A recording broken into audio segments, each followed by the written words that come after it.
Okay, much love and many blessings. Now we're moving on to the fixed fire sign of Leo, dropping our intuitive tantric wisdom for the Pisces season and how Leos can really quell their fires and make sure that they're making empowered decisions and not destroying good things that they've built up, good connections that they've created, and making sure that this pride has been placed in a healthy space and that they're honoring the heart.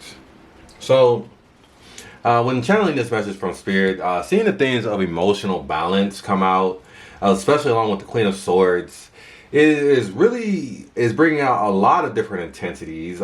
Spirit calls me to some of the moon cycles, the full moon that was at the end of last month, and then the new moon in Aquarius. What was very interesting about the full moon in Leo was that it brought up a lot of emotions and feelings that we thought had been addressed, reconciled, or just had been laid to rest. And then when we moved through the Aquarius season, as we were trying to, not the Aquarius season, but the moving from the full moon in Leo to the new moon in Aquarius as the month shifted over into February, the Aquarius brought these energies out on what do we do with this new seated energy. And it's very fitting that when feeling things come out of, so to speak, this emotional Pandora's box, at the full moon Leo, they've actually positioned an opportunity to make sure that things that we thought were addressed, and that everything was sealed off the way it needed to be. So while it might have felt uncomfortable or random, it was a method to the madness in the cosmic universe. Because with the Aquarius energy, with these new sensations and feeling lighter now that we don't have these wound up things tied within the knots of our heart chakra, it allows us to see where we're at so that we can make new clear decisions and not decisions predicated off of the old emotional past ties. Seeing the Queen of Swords show up here is also very fitting, because in a particular rendition of the Divine, Tarot of the Divine, we're really kind of focused on Trinidad in the Chinese folklore, with just dealing with betrayal and dealing with how to not be walked on, how to respect one's pride and how to honor one's heart, and keeping peace within the harmony of the situation. Because honestly, I want you to kind of take yourself back to like a feudal time period of feudal China, feudal Japan, and as a warrior, what is really the difference between a severed head and a bundori, or a severed head and a war trophy? One has value and one is just there. So we have to make sure that our judgments, that we might be wanting to make swift judgments, but we have to make judgments that aren't just predicated off of purely our perception of what we feel is right. We can get self-righteous, and Leo can get self-righteous, and can get in their pride and think that they're doing the right thing. And we may be taking names when it's not necessary to take names. Seeing the Queen of Swords show up as well is also a speaking to tough love. Doing things because you know that they're necessary to do, and while the actions might come off as cold, when you're operating from a place of discernment, especially when you're paying back for things or slights that you feel that have been done, they come off as cold. But the Queen, and it's not being the King of Swords, shows that there is still some type of divine feminine consideration. So even though there's a coldness, there's still an opening if the right elements are brought into play. So this is also asking you to, as well, is to have, you can have, I guess, criticisms or just be pessimistic of the outcome, but be open to interpretation that, hey, everything might not have been what it is that I think that it is, or what I perceive it to be.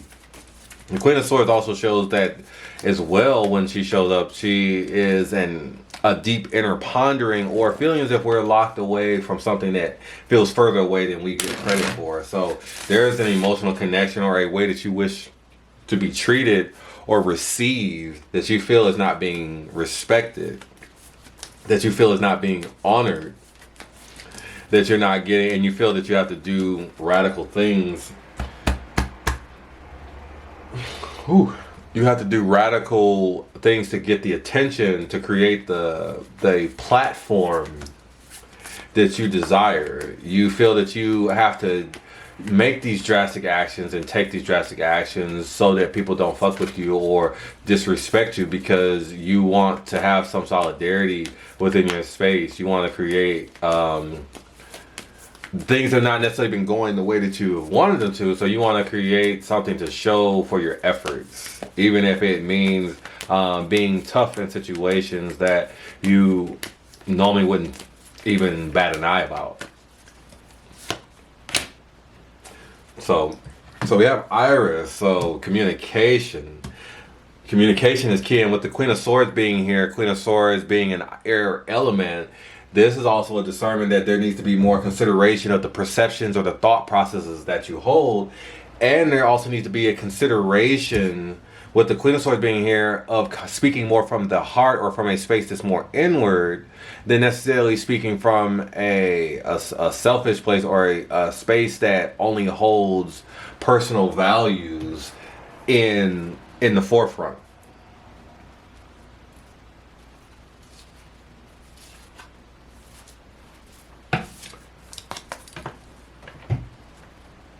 We have Iris. We have with Iris, we have the empowerment message of communication, and with the Queen of Swords and emotional balance, this is also to bring awareness to speaking from the heart and not speaking from your frustrations. How many times do we put things out there and we sound as if we're communicating, or we sound as if we're expressing our discomforts and the things that we don't like, but really we're just ranting and we're not really saying what it is that would make us happy. And then we think that people aren't listening to us, or we think that the people are not receiving us, but they're really just not understanding the language that you're speaking because it's coming at them left field or foreign. So clear communication is what Spirit is calling before you make these final actions, because the actions that you want to take are actions that you can't really go back from. So this is Spirit's asking you to have a little bit of consideration before you make that final chop. Clarity and communication is called for, as your words will have great impact on others right now. It is a wonderful time to start writing that book, telling new stories, and sharing your experiences, strength, and hope with others. You have everyone's ears, so choose your message wisely. Others will also desire positive and fruitful communication with you. So get ready for some amazing new opportunities to come from this discussion. Just remember to stay open and be clear about expressing your deepest desires. And always speaking with integrity, kindness, and respect for yourself and others. The Greek messenger goddess Iris is thrilled to help you, and your words take flight. So this is also a message letting you know that if you do something new and different, that you don't have to worry about will you be able to express your heart's truth. In the past, things didn't work out, or I just wasn't received. They didn't understand my message. I wasn't saying what I meant to say. Now is the time where you have the backing of that clarity. This is the season with the Pisces energy flowing. Pisces has a tendency for integration and understanding, so the flow is there. And you'll notice that when you speak during this season, that there'll be a natural understanding, because you'll all of you and the people that you wish to connect to will be operating in connected waters. The koi fish are connected in such a way that it's hard to tell the beginning and the end. And in much the same way that if you honor the emotional balance and what's truly deep within your heart and what you wish to speak out and express clearly, there will be a space in which that expression of comprehension will be understood between the receiver and the sender. There'll be that mutual connection, and the part that's in you is the part that's within them. The koi fish and the Pisces are also symbolically or parallel the yin and yang symbol, evident in the divine masculine and divine feminine, and how the dot is of one element is within the other, and the dot of the understanding that you wish to place or imprint on the people who are important or connected to. There'll be a space of receptivity to receive that understanding, so that there can be a deeper connection if you allow that space to take place. Most important of all really is the reminder that Iris reminds you of communication that you have with the universe. You are in a mutual dialogue during this time, and now is the time to pay attention to the signs and omens in your life. Trust that this important yet subtle communication, it will never lead you astray when you listen and act accordingly. So sometimes we may feel as if we're facing a moment when communication between you and others becomes disconnected. People are withholding information from you, or you're not being clear about, or they're not being clear about their motives. Now is the time to ask for clarity and to get clear yourself. If you're sitting on the fence and are ambivalent about your direction, say that. Your alignment task is to say no to playing games, no to coercion, manipulation, and covert intentions. Take a straightforward approach. So this with emotional balance is asking you not to get erratic as well, because when we operate from a place of insecurities and fears, we manipulate so that we can control the outcome. But that doesn't come from a space of the heart. The heart holds either grace or karma, and karma is resistance while grace is flow with the divine. So if we've been operating from our past perceptions and taking names, then we're going to operate from karma and resistance and force and holding a perception, when there may actually be an opportunity to actually connect and create a new outcome or decision. Two and two decisions or connections or union. Those possibilities and options are there, and the spirit in the cosmic universe is letting you know that during this Pisces season, that those energies are available to you. Yes, if there's still a need to make tough love decisions, do that. But don't do it before assuming or taking the consideration to move from a space within the heart. Remember, Leo, you can do too much sometimes. You can get too in your head and feel that your actions are justified. You're speaking to a person that is a moon in Leo. So understand that if you don't take account of your disposition or your actions, sometimes you can feel justified when your heat starts to really illuminate things and feel that everything that you're doing is what it should be because this is what you see. So as you take your divine breath this Pisces season, Leo, take a pause and take consideration. Don't just burn things up. Don't just operate from a fixed state. Fixed signs take the longest to shift. So don't just operate from a space that just because you did this, or just because this is what it was now, what it was before, this is what it'll be now, and this is what it's always going to be.